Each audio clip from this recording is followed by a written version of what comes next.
Heyo, welcome to my cooking video. Today we're gonna learn how to make a little chicken Alfredo pasta, and it's gonna taste delicious in your mouth and people are gonna love you, so let's get to it. Alright, first thing you need to do when you're making a little pasta is boil your water. Get the fresh water out of that tap. Clean, filtered, beautiful, clear water that's safe to drink and in abundance. Pop that puppy on the burner, crank that puppy up to high, and then forget about it. You're ready to go.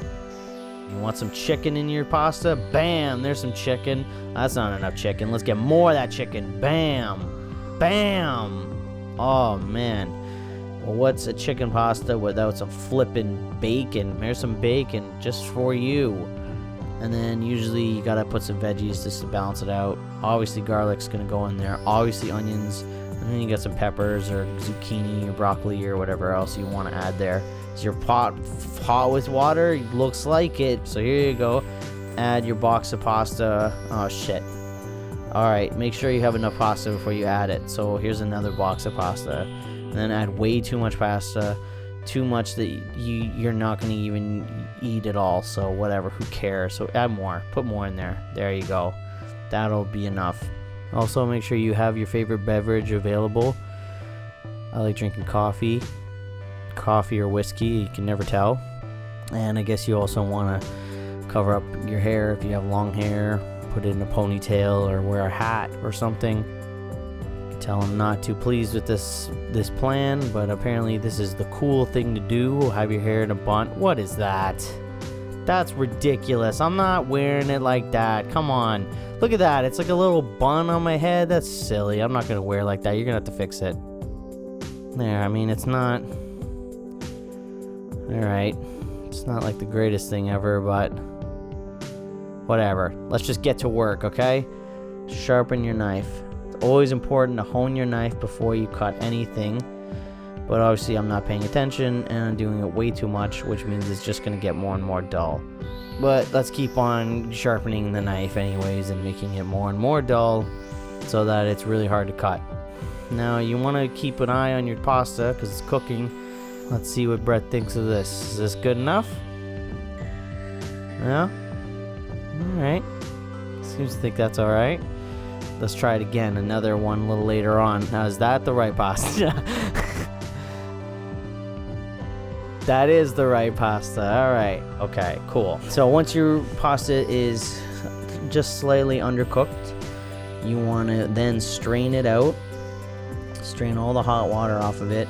Now, the noodles are still hot, so you need to cool them down right away so that they stop cooking. That's very important. So waste more fresh, cold, beautiful water by just running it over the noodles. Okay, so once you got your noodles all cooled off, you want to add them to a little bowl here. That's what I do at least. You break it up, add a little bit of oil. I got avocado oil because that's how I roll. Gangster like that. Season that up a bit because no one likes to not use salt. Mix it up in the bowl. You're doing pretty good here. Look at this. Yeah, man, you're doing it pretty good. Look at that. You're mixing it up. No problems. This guy's a pro. Thumbs up. You're doing a great job. Oh. Fuck. And there's your lovely oppressed chicken filled with hate and resentment towards humankind for giving it a horrible life. Doesn't that look delicious? Don't you just want to put that in your body right away? Dice them up and then start dicing up your bacon. So take your bacon, cut it lengthwise. Oh, you want to cut it okay, you want to cut it lengthwise. Alright, let's not use a paring knife. That's not gonna work. Let's use a chef knife. There you go. That's gonna help. Again, hone your flippin' knife. Get it nice and sharpened up and ready to go, because you're going to be using it, and it's important to have a nice sharp knife to use so that your job is a lot easier to do. So let's get it nice and dull. Alright, back to the bacon. Now that you got a chef knife, you can cut this bacon a lot better. Boom, look at this, cutting it like crazy. Let's cut some onions, why not?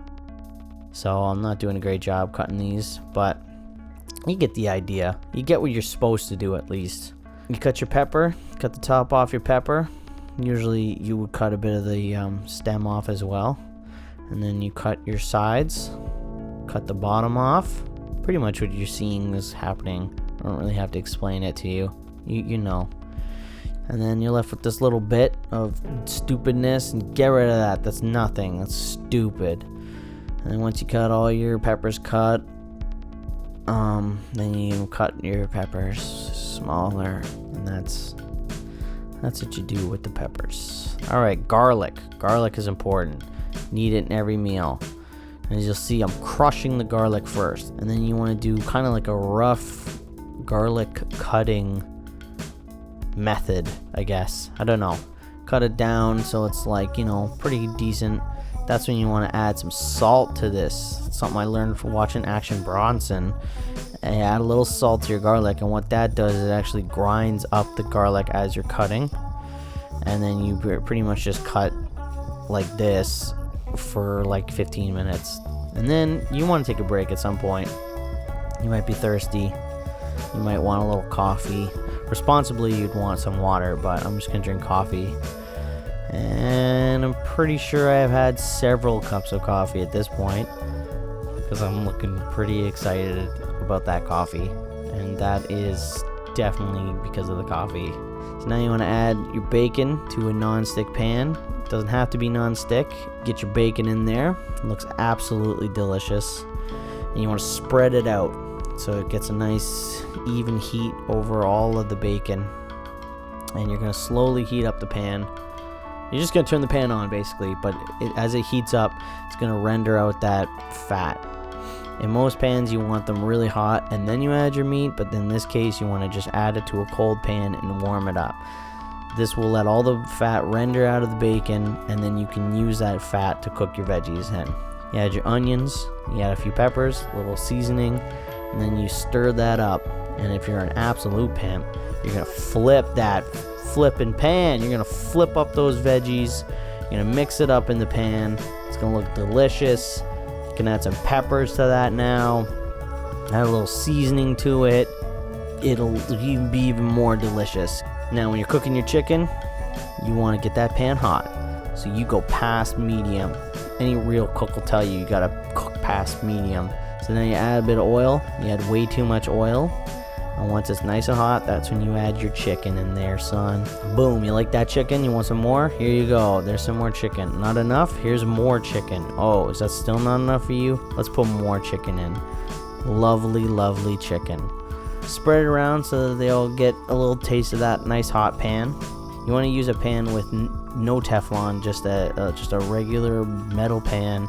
And I'll show you why in a second. See the bottom there? You see all the brown bits all cooked to that pan? That's flavor. That's some flavor down there, son. You want to get on that. And you also want to keep your frying pan off half of the burner, just because you're trying to film a video, so you're not paying attention, and you put it off to the side. But anyways, you just mix up your chicken, flip it around, just make sure you get a nice color on there. Look at all the flavor on that pan. Get out of here. I want that all over my chicken, man. I want to eat all that flavor, This is when you would want to rock a bit of deglazing. Now what deglazing is when you take a wine or a liquid and add it to the pan. And this will loosen up all of those bits that are cooked down onto the pan. It can even be a little bit burnt and you could still deglaze. And I usually add way too much wine because I don't give a dang and I like having lots of wine in my food. So you just add your wine and then you stir it up, loosen up all those bits on the pan. As you can see, it's a lot cleaner. All those bits have been cooked off, loosened up, and are now in the wine, which are going to coat the chicken. So all that flavor that cooked down on that pan is now going to coat your chicken. And you'll see a lot of the chicken will lose its color, but that will come back as you reduce your wine down. Grab a knife, grab a bit of butter, pop that bad boy in there. That's not enough butter. Give me more. Give me all the butter you got.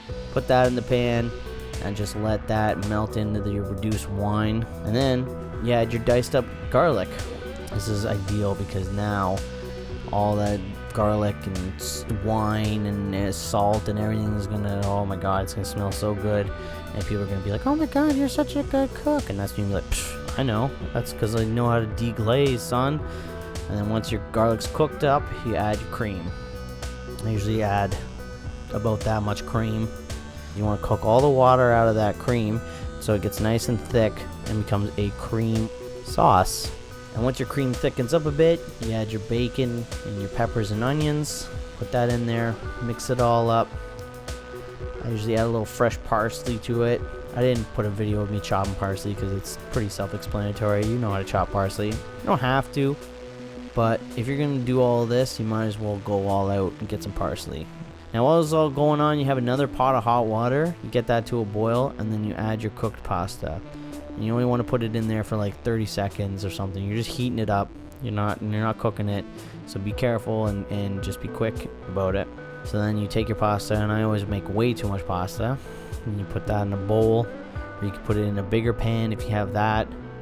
Then you add your ingredients to that bitch. Bam!